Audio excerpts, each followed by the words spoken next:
How are you doing? This is David W. Williams, also known as Diamond Dave, the founder of the highest paid part-time job in the world options trading academy. So what we're going to talk about today is what a GameStop stock split create the Moass. And what we mean by the Moass is the mother of all short squeezes. And this video is kind of go into the situation around GameStop, the fact that they just presented the fact that they're going to do a stock split. What are going to be some of the potentials for options plays around this? And then how you can kind of look at this from a trading standpoint, but also as a long-term investor. So that's who this video is going to be for. Really quickly, the video is kind of set up for anybody to be able to comment, but I want to kind of tell you, because I know there's a really strong, passionate feeling around this particular ticker. I want to just tell you to kind of encourage you to kind of respect the platform, because what I'm not going to be for is a bunch of going back and forth behind this particular ticker. This is really more of an educational video. So I just want to really encourage you to just kind of really watch how you go about presenting your argument for or against this ticker. It's not about being disrespectful to anybody, just really about an exchange of ideas. Really quickly, want to give you the understanding is that this particular show is being sponsored by www.thehighestpaid.online. And what this is an options trading academy. It's designed to solve the problems of three people in our particular society, right? That's the first person, the person that's upset by the fact that there's a ceiling on their income. So they know that coming into 2022, they're going to make a certain amount of money per year, regardless of the impact of inflation or regardless of the high cost of living. Second person is the fact that they don't like the amount of money that they make, right? So they're not currently satisfied with the money that they're generating from their 9 to 5. Third person is the fact that I got to spend a lot of time outside of my home to make the money that I'm currently making. And that's a big problem for a lot of people that have to work and spend extended hours away from home. And a lot of women that want to sit at home with their children and be able to make money within the comfort of their own home. We figured out how to solve that problem by one, teaching people how the financial markets actually work. And we're going to kind of talk about that as this video. The goal is to get you to look at situations differently as a way of how can I utilize and leverage this situation to benefit me and my people, as opposed to how can I just convince somebody that I'm right or wrong or just emote about the situation all day, right? So we're trying to really create that type of transformation in people. So we figured out how to solve those problems by teaching people, right, how to leverage the options market to get the solution that they want. We will be increasing the price of the courses, all the courses tomorrow, probably do it in the afternoon. And it's because of the cost of inflation, gas going up, food going up, therefore businesses going up.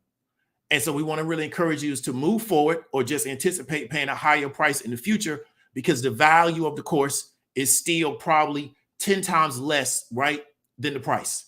And we've proven that time and time again. And you see this if you go to the testimonies that's on the YouTube. Let's go ahead and get into it, because I gave you the sponsor of the show. And what we're going to talk about, what's up, GC? What's up, $1 Billion Smile? What's up, Michelle Green? And, I appreciate everybody coming through. I know when I do the market-based videos, they don't get as much attention, but those are the ones that people really could take and put themselves in the best position to be successful. You got to add a little bit of entertainment into it, because you understand the crowd that you're appealing to. So I appreciate everybody that comes through when we have the really heavy market-based discussions. I appreciate everybody coming through and spending their time, because I know there's other things that they could be doing. So I'm happy that I'm able to provide some level of value to you when you come through. And I really appreciate all the commenters, right? So what we're talking about is what a GameStop stock split create the Moass, right? And this is called the mother of all short squeezes. And so this little GameStop play has been going on. We're now over almost 2 years. And the narrative was that there's conditions in the marketplace that are going to allow this particular stock to go to the moon, to go, into infinity. And a lot of people bought into this early, I want to say 2020, and they was able to ride it up to maybe $400. But that created so much attention around this particular ticker that it brought a lot of other people in, because people now saw this as their opportunity to solve all their financial problems. Other people wanted to be part of the community based around this. And a lot of people were just drawn to the energy of the play. And as a result, this play has had a lot of legs. So we're going into 2022, so about 2 years after it, and it's pretty much still going on. And now it just came out recently that the CEO or the board has decided that they're going to do a stock split. And what we mean by that is that they're going to increase the number of shares available to be traded. And now there's a narrative that, well, because of what they're calling a share dividend, that's going to force the shares to cover, because now the shares that they loan, they're going to have to pay a stock dividend for those shares. Now, I'm going to present some information to you that kind of has a different narrative of what a stock dividend actually is. And also understanding is that this is not the first stock dividend in the history of the stock market. Therefore, I don't know why the perception is that this stock dividend is going to be totally different than every other stock dividend.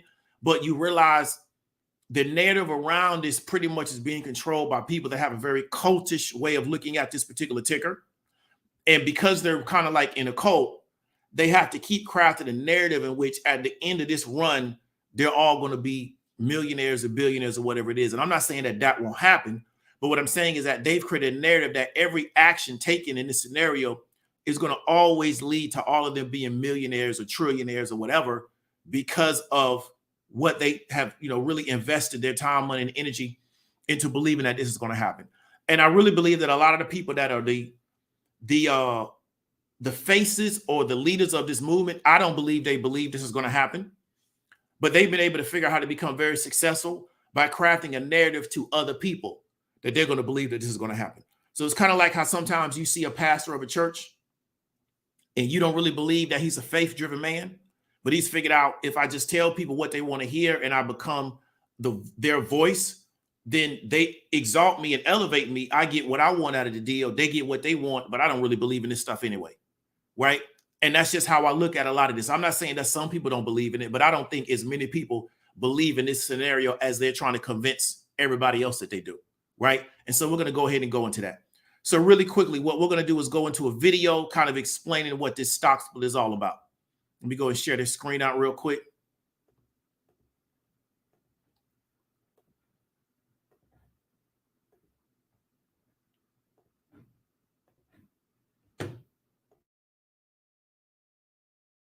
Shares up. Man of the hour, he's here with more.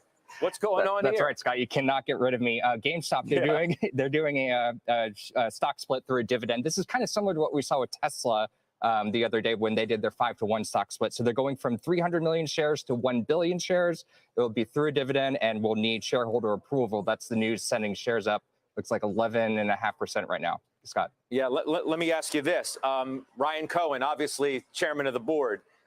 Who knows if this is orchestrated by Mr. Cohen, but certainly you have to believe it has the seal of approval at very least of him. And by the way, I mean, he pledged his support, or if not double down or whatever you want to characterize it as recently. He bought 100,000 shares in GameStop something like a week ago. Yeah, he's been picking them up. And then also we know GameStop's been on a new tear with this whole new resurgence in meme stocks between this and AMC. We're seeing it again. It feels like early 2020 all over again. So yeah, this split is sending shares higher just a couple days after they approved this split.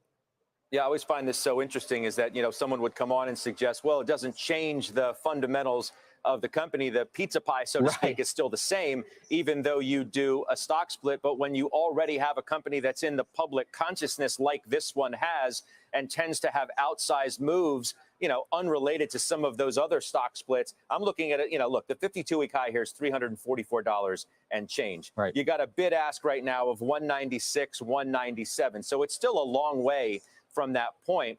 But it is yet another move that some of those kind of investors, the retail investor who has played this name for the better part of the last couple of years, is going to potentially gravitate towards. Yeah, that's right. And we know the stock doesn't trade on the fundamentals. It kind of trades on these hopes and dreams that they keep saying. I mean, the big next shoe to drop as far as things that the company plans to do and really move forward from their traditional business is this idea of an NFT marketplace that they're going to have where, game developers can kind of come in and sell NFTs and so forth, just like they sell physical collectibles now through GameStop. So we'll see how that affects the stock too. But right now it's the stock split moving it.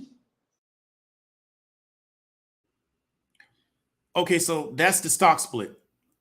So the question I want to ask is that, really quickly, why do you think they're splitting the stock? So why is GME doing a stock split? That's the first question we want to ask, right? Why are they doing it?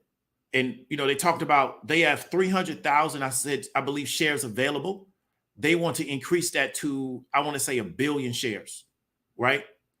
So the question we want to ask is that why are they doing the stock split? Right? Why do we think they want to go from 300 million to 1 billion shares available? Why do we think they're doing that? What's the reason behind that? And you give your reason, I eventually will give my reason. But the question we want to ask is, why do we think they're pursuing the stock split? So currently looking at their statistics in Yahoo, it says that they have 76 million shares available with a float of 63 million, right? They currently now have the potential of going up to 300 million shares. They want to extend the 300 million to 1 billion shares available. So why are they not going to the board or going to the shareholders and increasing the amount of shares that they now can print up? Why are they doing that? And that's the question you want to ask yourself. Okay. So Don 007 says the hedge fund, I guess you mean hedge fund managers can better manipulate it. Okay, cool. To get more retail investors aboard so they can make more money, more volume for trade, because they know retail will buy it up. GC says because it'll be more affordable. Mastermind J says like a con game. Okay, I feel you. Okay, so this is my narrative for the stock split. GME earlier this year, right, did an offer. I think they did the offer when it was well over $100, but I think it was closer to like 200. They did an offer at that price point. I don't think they can do an offer at this current point, and a lot of it has to do with their earnings. Their earnings are so bad, I don't think they can do an offer anywhere close to $200. I definitely don't think they can do an offer at $150, and I don't even think they can do an offer at $100 now, right? I don't think they could do an offer. So I think that they're going to split it by increasing the amount of shares available so I can get this price down so I can finally not do an offer. I don't see any firm or any fund buying this at 150. We can get retail to buy it, but retail currently now, because essentially they have all pretty much exhausted their capital, there's no retail group that can buy, 250,000 shares at 150. They just can't do it. And I think the only way now they can do offers on this particular ticker is to get the price to me around 50. And then now I can maybe do an offer, because maybe if I buy at 50 and I believe in their business case, I believe that in 2 years it could be worth, $70 or $80. But I don't think any firm or any fund believes if I buy GameStop at 200 in a year, it'll be worth 240 or 250. And that's the problem.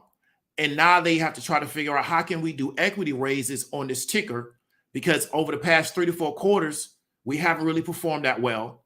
Our market is still contracting because everything's moving onto the internet. We're spending more money than we're currently making. And now we can't do an offer at this price.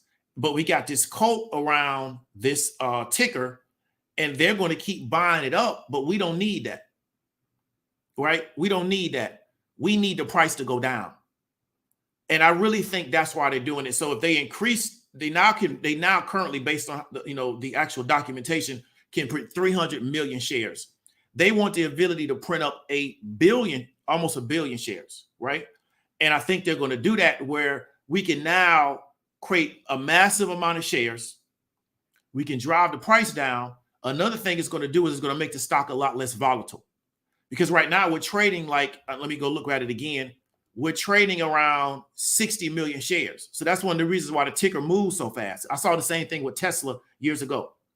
So we're trading 60 million shares. If we now can do a split, and I think they do a 5-to-1 split. So let's say it's 200.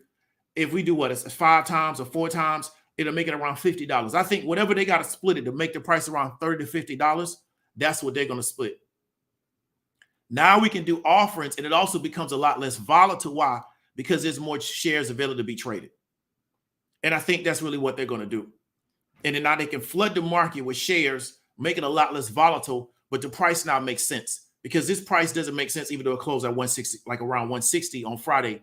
It doesn't make sense at 160. It doesn't make sense at 200. It doesn't make sense even at $100 based on how they're performing in the market, right? This is very much a recovery play. Recovery plays normally don't trade at this number, right? They don't. They got to prove themselves in the market, and they really haven't. And so that's why I think they're doing the stock split. See, Geechee Dan says the cheaper the stock be, the more volatile. I don't think so, Geechee Dan, because of the amount of shares that's going to be available to be traded, right? I think now at a $60-something million float, it's more volatile because the shares are still to me relatively inexpensive, and we got such a small float. I think if we can expand the float to 300 million, but make the shares a lot less expensive, it'll bring more people in. And I think, like I said, I think everybody that has bought this has pretty much already bought it.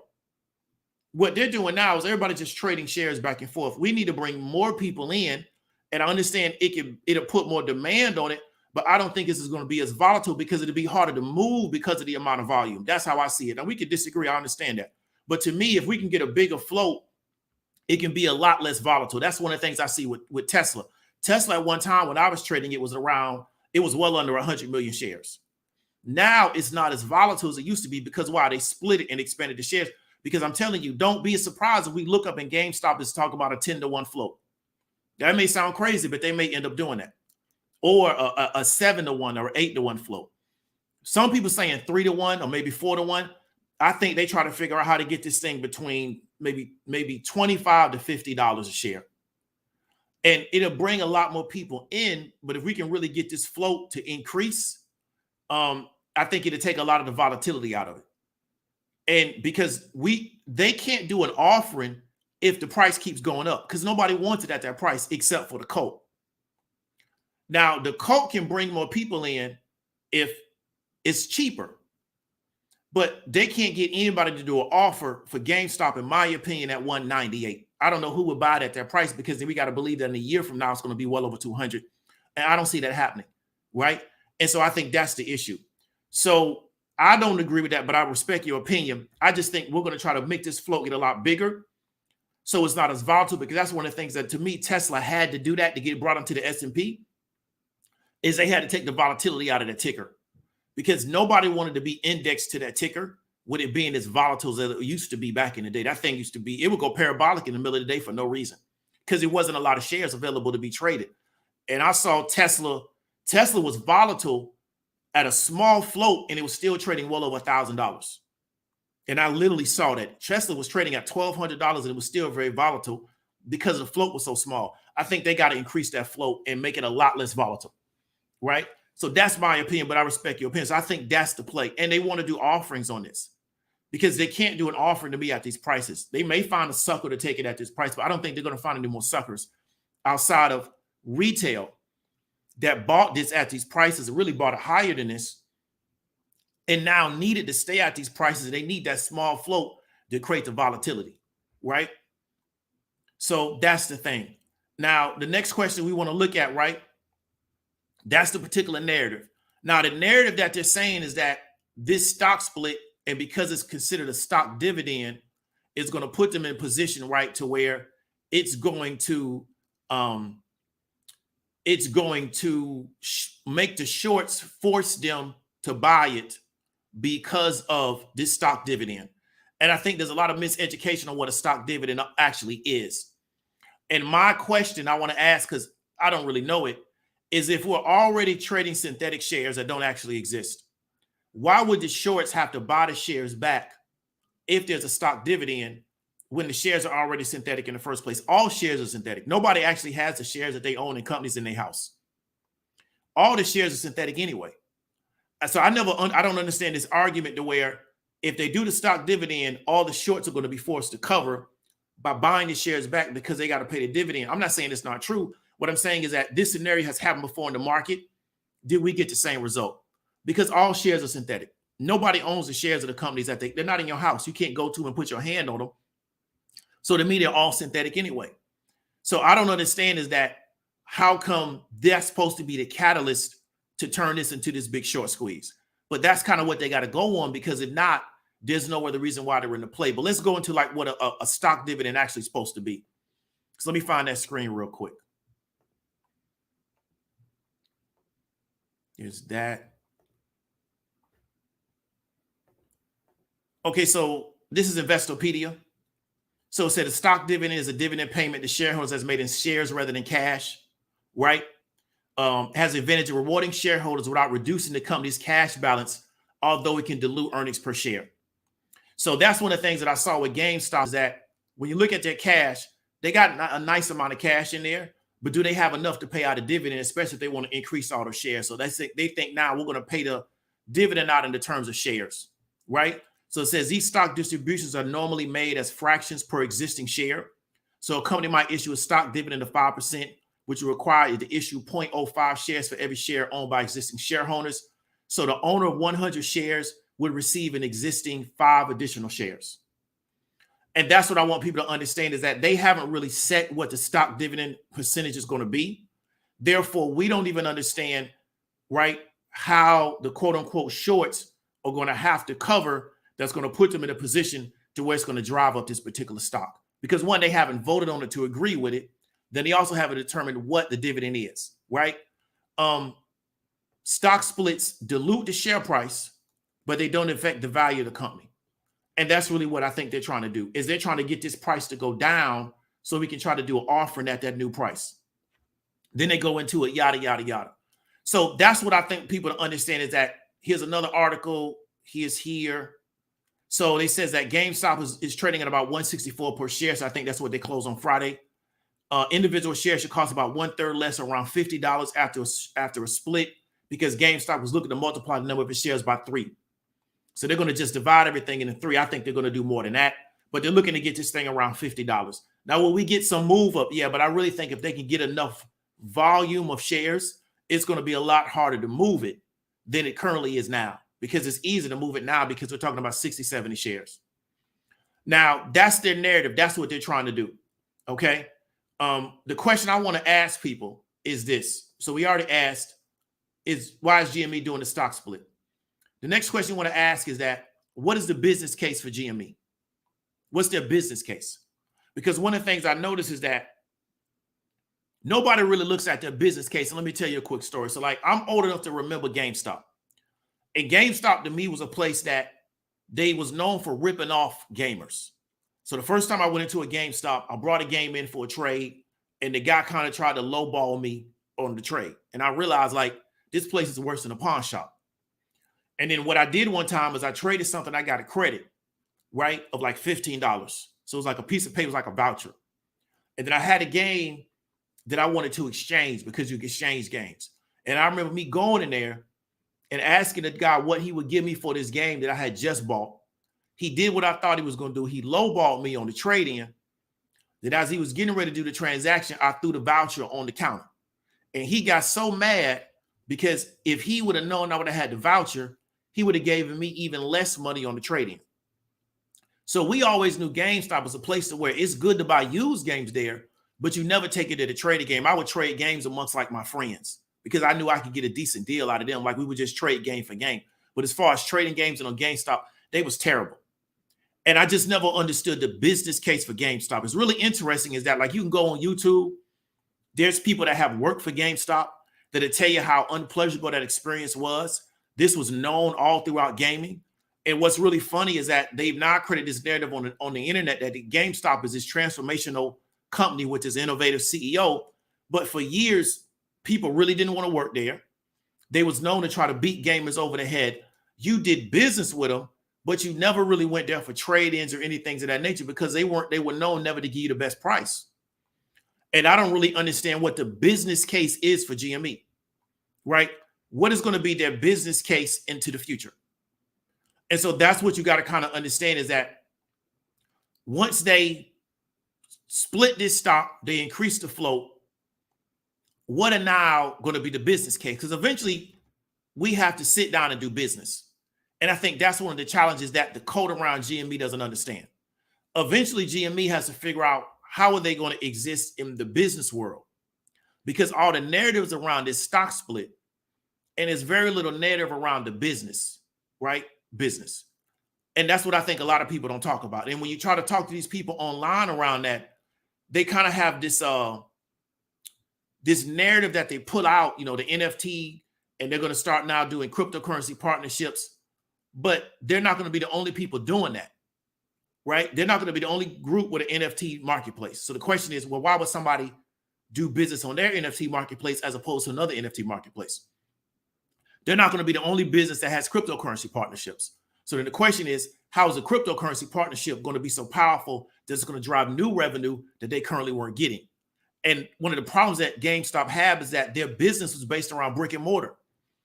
Brick and mortar in the gaming space is pretty much done. So the question is, now how do they move into a new space, but those spaces are already preoccupied? How do they create differentiation? How do they create value proposition, things of that nature, to where now it makes sense for you to do business with GameStop as opposed to Amazon or Steam or one of these other places. And nobody can really explain that to you. And so that's the question I have for the people that are big fans of GME, is that what's the business case? Next question is, how come the coat of the stock is larger than the coat around the business? And that's something that a lot of people don't want to talk about. You know, in this online space, looking at YouTube, yada, yada, yada, the coat around GameStop stock is bigger than the coat around the business. So what do I mean?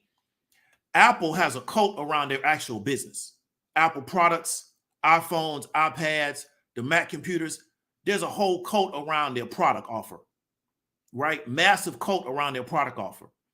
Tesla has a coat around their products, right? GameStop does not have a coat around their services. Most people really don't like their services like that. And one of the things you notice is that the narrative around GameStop is around the stock, but not around the business. If I'm looking at a business, I want a coat around the business, which will create a coat around the stock. With GameStop, it's in the reverse, right? A lot of people are bullish on the stock, but they can't tell you anything about the actual business. In fact, most people never been inside GameStop, especially the younger generation. They never been inside one because there's not a lot left. And that's something that's really unusual about this play. Therefore, if you're looking at this as a trader, you want to understand is that the stock coat is really bigger than the coat around the business. I don't really see a big business coat for GameStop. Nobody really talks about, man, I went to GameStop, I had the best experience in the world. That's not the case. So as a trader, you got to really understand what you're trading. You're trading a ticker to where there's a lot of passion around the stock, but there's really not a business case underlying that. And I'm going to kind of show you what I'm talking about. We can just look at this particular chart. They've missed their last earnings and the misses have been increasing. So missed by 0.09, missed by 0.87, this EPS miss, and missed by 2.70. So they are missing every quarter and it's increasing the misses. And really it's costing them more money to do business now than the kind of money that they're actually bringing in, which can be an issue for them in the future, right?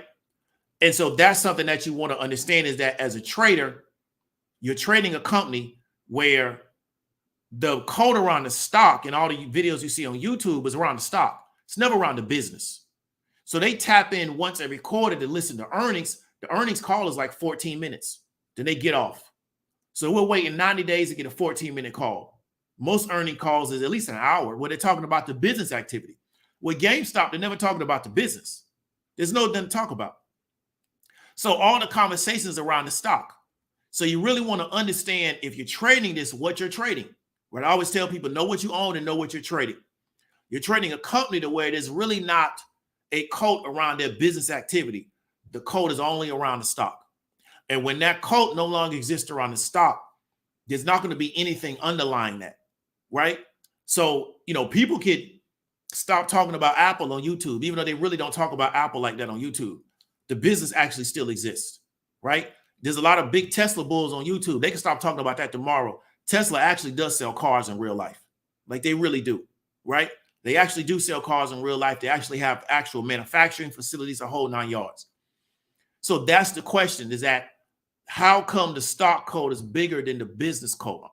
And that's something that, you know, people really got to ask themselves, especially if you're going to try to trade this. Next question we want to ask ourselves is that, how can you leverage the code to make yourself profitable, right? So instead of arguing, going back and forth, yada, yada, yada, understand that there's very cultish behavior around this particular company, right? There's a lot of people that have jumped on the cult, and there's also a lot of people that are just going to be the faces of this movement, even though they don't really believe in this stuff anyway. And that's cool. How can you leverage the stock, right? Around, how can you leverage the cult to make yourself profitable? How can you do that? Because that's what Ryan Cohen has done. So Ryan Cohen, I want to say maybe a week ago, bought into this deal at one price. And then once the news came out that he bought into that deal at that price, the share price went up. We may find out through 13F filings is that he sold immediately right after that. So he's figured out how to leverage the code to generate money for him, because what I think they're going to do is they're going to continue to sell and sell and sell to get out of their positions. And then they're going to leave the coat holding the bag, right? Because I don't really see a business case for GameStop. And you can't get any of the people that are proponents of this ticker on the internet to really sit down and explain, because they really don't believe in this company anyway. They're just getting the internet attention and they're just getting the views, but they can't really explain the business. Because just because you're opening up an NFT marketplace doesn't mean anything, because then we got to assume that people are going to use your marketplace as opposed to every other marketplace. Just because you got cryptocurrency partnerships doesn't mean anything. Just because you're opening up a new fact, none of that means anything, right? We're looking at earnings. We're looking at revenue statements. We're looking at cash flows. That's what's important. And with GameStop, those things really are not becoming more profitable, or the situation is really not improving. It's really declining. And I think in a high inflation environment, I think if we do go into a recession, I think people are going to make the choice between going to GameStop or buying something else. And they're probably going to choose to buy something else and not go to GameStop. So now let's look at the ticker, because what I want to show people is a chart real quick. So what we saw on Friday was we saw a big sell-off, even though we only closed down around 1%. Let me show you what I'm talking about. So on Friday, we gapped up really hard. We opened, so we closed on Thursday. We closed at 166. The news of the stock split came out. Everybody got so excited. Everybody got so hyped up, right? They just knew they were going to make money with these out-of-the-money options, right? We opened at 189. That bar closed at 181 on a million volume, 1.8 million volume, my bad. So really almost 2 million volume, right? So we're doing 5-minute candles. We opened at 188. We closed 5 minutes later at 181 on about 2 million in volume. From there, we sold off the rest of the day. We sold off all the way down to 170, right? Little bit of a buy-in, right? Then we just sold down real hard from, let's say, 176 all the way down to 157, which was the low of the day. Little bit of recovery late, but we really went from 188 to 157 over the course of the day. That was a high of the day and a low of the day. So all of those out-of-the-money options got killed, right? They just got destroyed. Because once we sell off this bar, it's over with for them. They're never going to recover. One, they were short-dated out-of-the-money options, and then also a lot of the out-of-the-money options for the next weekend got killed also, okay? If I was going to trade this play, I would first buy at the money, and I would just buy out. I would buy as much state as possible. Why? Because I think you're going to get a lot of choppiness in this ticker. I think this ticker is going to chop up and down, right? Until this enthusiasm over this stock split is over, because they're not even supposed to do the vote until June, which is a few months away. You're going to get a lot of choppiness. Choppiness like this, what you're looking at, kills options plays, right? Unless you're directly in the money. That's the only way I would consider trading it, right? This is a very high risk, high volatility play. And to me, the profit potential is really not even there. To me, there's a lot better plays that are going to be a lot safer, right, than this play. It's just a little too choppy. And we got to see on Monday how it opens, because even though, like I said, it only opened like pretty much under 1%, but it opened up way lower than that high of the day, because it gapped up on the open and then it just sold all the way off the rest of the day, right? Looking at their options chain, these are ones that expire on the 8th. You see pretty much all the calls are getting sold off, right? So you see people getting out of the calls, but we also don't see a lot of activity on the puts. See a little bit on some of the end of money puts, but you really don't see a lot of activity. In fact, the biggest open interest is on the 150 put that expire next Friday at 1,000 with about 6,000 in volume. Really not that great, right? This one is decent and it may roll over until next week. This one is decent if it rolls over until next week, but really not that great. And we see the IVs over 100%.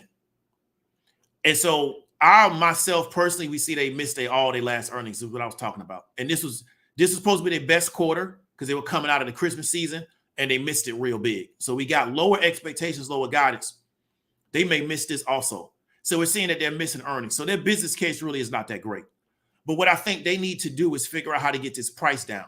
So as a trader, I would be looking to buy theta, and I would be looking to get in the money. But I would try to get as much time as possible based on my analysis of this particular ticker. That's not investment advice, it's just my own personal scenario. But I would encourage you to understand that this play can be very, very choppy, which can kill your options premiums while you're in the play. Also, there may be plays that are a lot less riskier with a lot more profit potential. So then you want to ask yourself, why are you even over here? If I can make money doing something a lot easier than this, then why don't I do that? Right? Because there's so much of a cult behind this. They're willing to buy this up, and I'm going to kind of show you what I'm talking about. I don't know when that news came out about Cohen, but I think it was around here. It was around the 90s.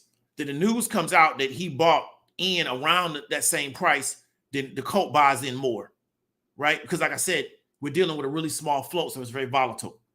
The problem is they're now buying here. He could have sold back to them here, right? Because we did 16 million volume on this particular day. So he could have sold back to them here in the 150s, but he bought in the 90s. And I don't think they realize they're getting played like that, right? We're looking at institutional buy-in is really low. I remember when it was in the 40s, it's now around 26%, right? If we believe this to be accurate, it's around 26%. So you really don't have a lot of big institutional buy-in. You know, their operating cash flow, leverage cash flow is very negative, which means that they're not making any money at the end of the day. This is not a really healthy company, but it's very, very much a cult around the stock. So if you're trading it, you just got to understand what that is, right? The problem is that when this thing is over, when the cult finally has to accept defeat, this thing's going to fall really hard. But I think the split is going to create the fall as opposed to the share price. Now, they may split and go back up. Then they'll still be set up for a fall. But I think they're going to use a split to create the fall that they need. And then also, it's going to be easier to short it because there's going to be more shares in circulation and the price will also be lower. But I think the more shares in circulation will make it a much more appropriate short candidate because we don't have a lot of shares of short because of how small the float is, even though, you know, they're using synthetics and they're doing all these nefarious things. But if they increase this float to 200 million, 300 million, it's going to be a lot easier to find shares to short it, right? But that's what I want people to understand. So if you're looking at option scanners and they're telling you there's a lot of bullish activity on the options chain, I would encourage you to make sure that you take that into context because a lot of people thought on Friday, because of all the options, all the call options that was stacked up, that they were going to come out of the gate and just start running. And we see that didn't happen. You know, looking at the 1 minute candles, it just kept getting sold off, right? It just kept getting sold off. So we see that didn't happen. And by 10 o'clock, we was already down to 181, even though we opened up at around 188. By that time, any option that's even at 180 is done. And we're starting to lose a lot of value, especially on anything that's 0 day to expiration. You know, you don't never want to go into a situation as a trader where the play has to go your way on Friday for it to work. That's just my personal opinion. I don't ever want to step into a scenario where if the ticker don't go the way I want it to go on Friday, I'm done. Because it's very likely it's probably not going to go that way for you, right? So that's pretty much what we're going to talk about with this GME play. If you got any questions, hit me up. I want to give everybody the props on the super chats. Mr. Moore, I really appreciate it. Yeah, definitely. You know, because when I look, like I said, Apple's a great example. Great stock, but a great business case. So, you know, the Apple consumers are fans. They're going to buy anything Apple puts out. They also got a code around the stock. So you got both supporting each other. With GME, I just see a code around the stock. And that's how most meme stocks, you know, operate. There's no business case there. Like it doesn't exist. You know, we saw BlackBerry do a really bad earnings because BlackBerry doesn't have a really business case.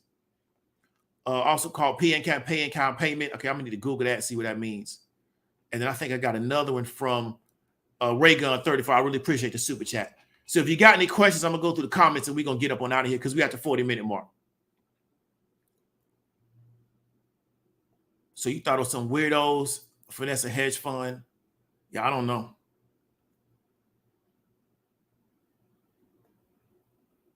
Yeah, definitely. Yeah, I mean, it's eventually going to happen. You know, a lot of people, I think it's happened to a lot more people than what they're saying. Because, you know, on the internet, everybody's buying something. But I think a lot more people have been left holding the bag with this. But, you know, anytime there's some news around it, it's really designed to bring new buyers in. Because one of the biggest challenges with all these meme stocks is they can't find new buyers. They need new buyers to keep it going up. And a lot of times they run out of new buyers and then the price goes down, because if you look at this thing over the course of the year, it's lost a lot of value from a share standpoint. It's because they can't find new people. So that's why they're promoting this deal, because they need new people to come in, because a lot of people have lost so much money in this deal that they're out. And so that's why a lot of the people that are on the internet are going to promote this, because they need new people to come over here.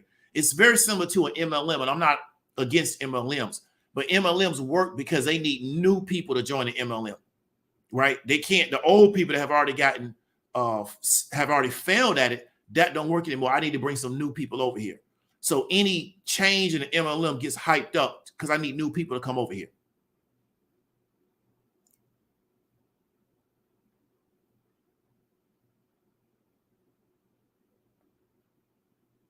Yeah, I feel you. We got to see.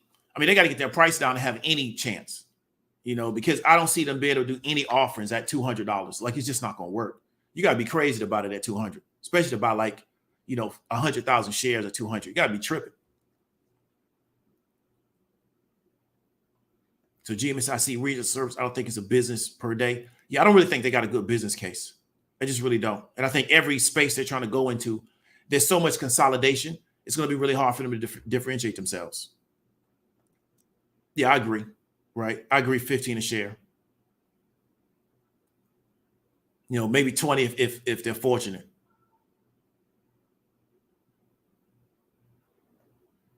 Just leave a job, game and start cuffing everything. I feel you.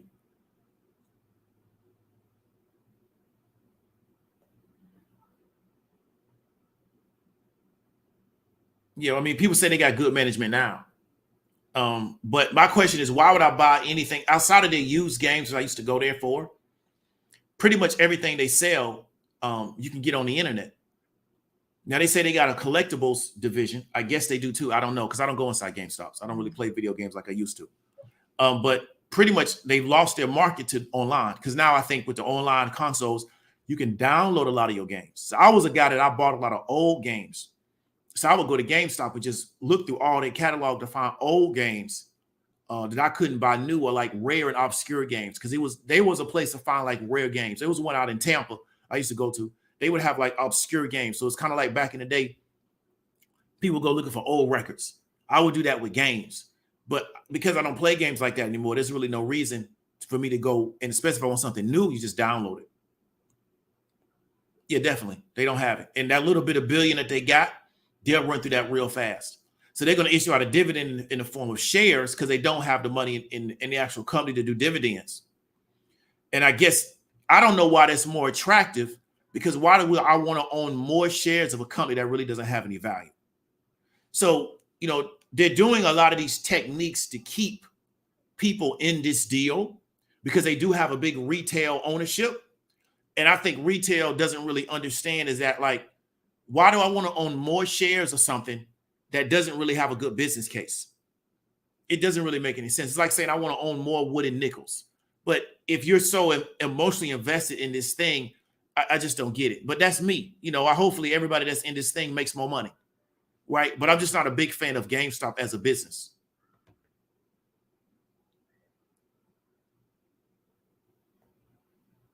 Yeah, that's what I mean, Theo. So shares are going to be, they're going to increase the float. I don't think the shares really have a lot of value anyway, because of the business there. It was a great technical play to take a company that had a really small float, put a lot of buying pressure on it, make the shorts have to cover, created a really strong technical move. That's pretty much over now. It has been over. So what you've seen is a lot of volatility because of the size of the float. But we haven't seen anything from a business standpoint change my business narrative. And I'm out here in the Houston Metro. There's GameStops out here. I say, man, they moving around in Houston like it's 1997. It's like 4 GameStops out here. I'm like, people really going into that store anymore? Because my nephew does what do you call it? The Xbox. He get everything off the internet. He don't know what a video game store is. They bought the Xbox at a video game store, but as far as games, and just get everything off the internet. Yeah, definitely. And so that's the thing. It's so volatile, GC, that the IV is really high. And that's why I say that there's probably a lot of safer, easier plays to get money. A lot of times it's something I dealt with a lot, is that I get attracted to these high volatility plays because there's a lot of activity around it. But a lot of times it's a setup. It makes the market maker a lot of money, but the trader a lot of times going to get crushed in it.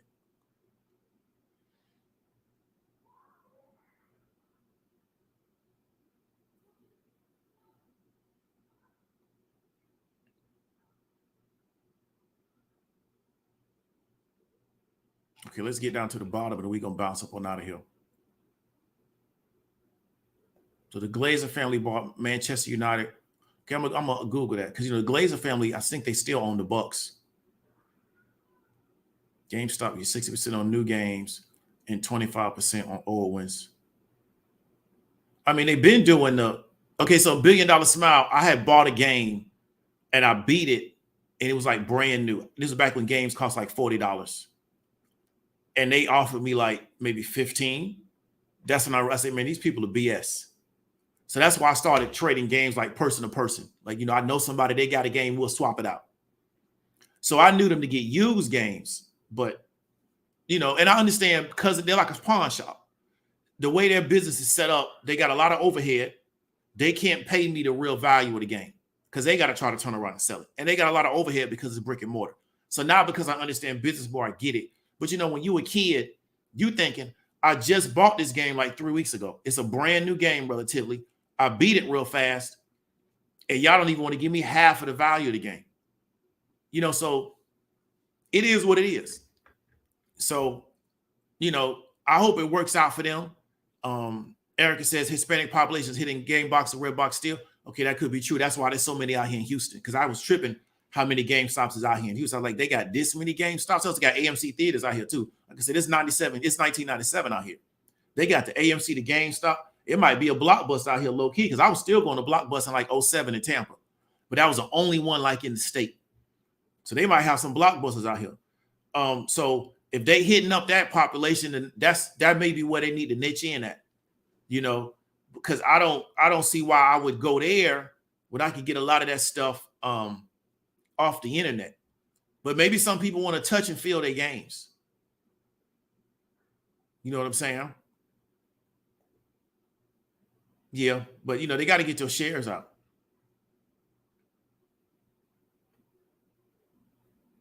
Okay, so Michelle says it's 2 within 15 miles of me. It's just weird because where I was at, there aren't any. So, and I came here, I was like, man, y'all got AMC theaters and GameStop? I say, wow, this is, this is different. Now that makes sense. Create like make it a destination place. And that can make sense. But the question is, how do you get young people out of the house? Because a lot of the, I forgot what you call those things, man. They're like those gaming guilds where they all come together and like play a game. It's primarily was based to be on the internet. So how do we create the incentive to make these young people want to leave? Because, a lot of them lazy now. They just want to stay in the house and just kick it. And I get it. It's comfortable. You got food, everything. But how do you create the incentive to get them to leave, to come to the GameStop to play it, to make it like kind of like an arcade, when they don't have to do that. And it may not be their habit. So that to me is a good idea, to do that. But then the question is, what can be the incentive? And because I'm so far out of that age group, I don't know what's going on in the mind of a 15-year-old. Like I couldn't tell you. So I don't know, like maybe you need to bring some 15-year-olds and focus group them and figure out what to make them want to leave their house, really get their parent to take them to this place where they can play video games. Because me, I'm like, are they even into girls enough to go down there if it's chicks down there? Like, I don't even know. So AMC 3 locations. Okay, yeah, they heavy out here in Houston too. They heavy out here in Houston. And I was tripping on that. It's Cinemark's out here too. Yeah, ain't no wrong with going to the movies, Stolo. A lot of times that's how you can best see the movie.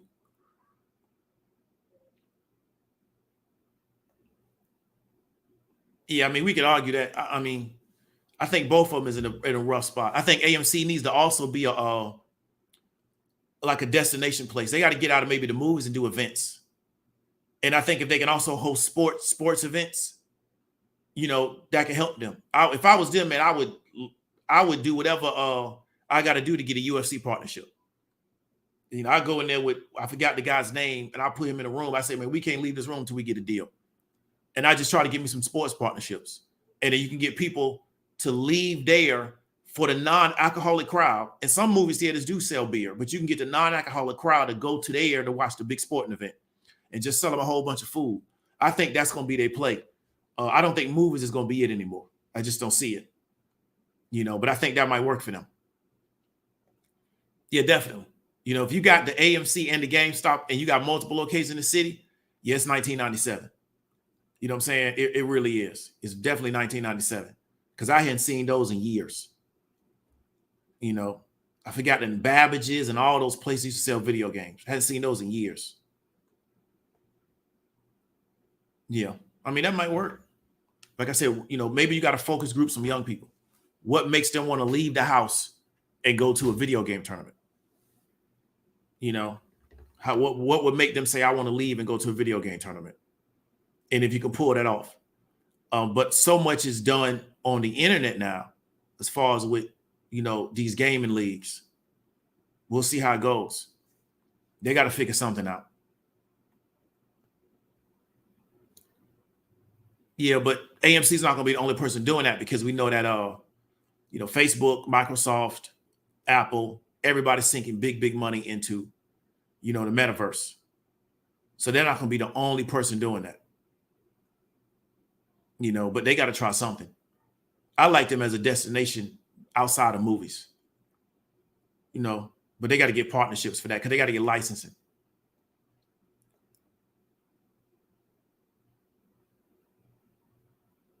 Yeah, I feel you.